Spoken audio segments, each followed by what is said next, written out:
ಸನ್ಮಾನಗಳನ್ನು ಅವರು ಪಡೆದಿದ್ದಾರೆ. ಹೌದಾ? ಸಮಸ್ತ ಗುಣ ಪಾರಾವಾರ ಲೋಕೈಕ ವೀರ ಏಕಾಂಗ ಶೂರ ನರಪತಿ ನರರಾಕ್ಷಸ ಪ್ರಾಯ ಗಜಪತಿ ಗಜಗಂಠೀರವ ಮೃದು ಮಧುರ ಗಂಭೀರವ ಜಯಸ್ತಂಭನ ಪ್ರತಿಷ್ಠಾಪನಾಚಾರ್ಯ ಸಮರಾಂಗನ ಕೃತಸ್ಥೈರ್ಯ ತ್ಯಾಗ ಲಕ್ಷ್ಮಿ ವಿಜೃಂಭಿತ ಪಾಣಿ ಪಯೋಜ ಕೀರ್ತಿ ಲಕ್ಷ್ಮಿ ಕ್ರೀಡಿತಾಥ ಸಮಾಜ ದುರ್ಗಾರೋಹಣ ರೇವಂತ ಗಜಾರೋಹಣ ಜಯಂತ ವೈರಿ ದಾನವ ವೈಕುಂಠ ವಿಭಕ್ತ ಪುಷ್ಪಾಯುಧ ನೀಲಕಂಠ ಶ್ರೀ ಶ್ರೀ ಶತ್ರುಘ್ನ ದೇವ ಅಂತ ಹೇಳಿ ಎಂತೆಂತ ವೇದಿಕೆಯಲ್ಲಿ ಅವರನ್ನು ಗೌರವಿಸಿ ಸನ್ಮಾನಗಳು ನಡೆದಿದೆ.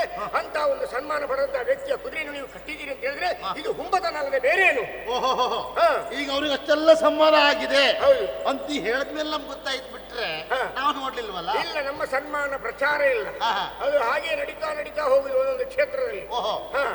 ಹಾಗಾಗಿ ಸನ್ಮಾನವನ್ನು ಕೇಳುವಾಗ ನಿನ್ನ ಹೃದಯ ತುಂಬಿವಂತಲ್ವೇ? ಹೌದೌದು. ನಿನಗೆ ರಾಮನ ಬಗ್ಗೆ ಗೊತ್ತಿಲ್ಲ ಮಕ್ಕಳೇ? ರಾಮನ ಬಗ್ಗೆ ಏನಪ್ಪ? ರಾಮನ ಬಗ್ಗೆ ಋಷಿಮುನಿಗಳು ಬಹಳಷ್ಟು ಹೇಳಿದ್ದಾರೆ. ಹೌದಾ? ಕೇವಲ ನಾವು ಹೇಳುವುದಲ್ಲ, ಇಡೀ ರಾಮನ ಯೋಗ್ಯತೆಯನ್ನು ಲೋಕವೇ ಕೊಂಡಾಡುತ್ತಾ ಇದೆ. ಯಾಗೋ ಅದು ಗೊತ್ತಿಲ್ಲ ನಿನಗೆ? ಹೇಳಿ ನೋಡುವ. ಮಹಾವೀರ ಮಹಾಧೀರ ದೌರೇಯ ದೇವಾಸುರ ಸಮರ ಸಮಯ ಸಮುದಿತ ನಿಖಿಲ ನಿರ್ಜರ ನಿರ್ಧಾರಿತ ನಿರವಧಿತ ಮಹಾತ್ಮ್ಯ ದಶವದನ ದಮಿತ ದೈವದ ಪರಿಷತ್ ಅಭ್ಯರ್ಥಿತ ದಾಶರಥಿ ಭಾವ ದಿನಕರ ಕುಲ ಕಮಲ ದಿವಾಕರ ದಿವಿಷದ ಅಧಿಪತಿ ರಣಸಹ ಚರಣ ಚತುರ ದಶರಥ ಚರ್ಮರಣ ವಿಮೋಚನ ಕೋಸಲ ಸುತ ಕುಮಾರ ಭಾವ ಕಂಚುಕಿತ ಕಾರಣಾಕಾರ ಕೌಮಾರ ಕೇಳಿ ಗೋಪಾಯಿತ ಕೌಶಿಕಾತ್ಮರ ರಣದ್ವರ ದುರ್ಯ ಭವ್ಯ ದಿವ್ಯಾತ್ರ ಬೃಂದ ವಂದಿತ ಪ್ರಣತ ಜನ ವಿಮತ ವಿಮತನ ದುರ್ಲಲಿತ ದೋರ್ಲಲಿತ ತನುದರ ವಿಶಿತ ವಿತಾಡನ ವಿಘಟಿತ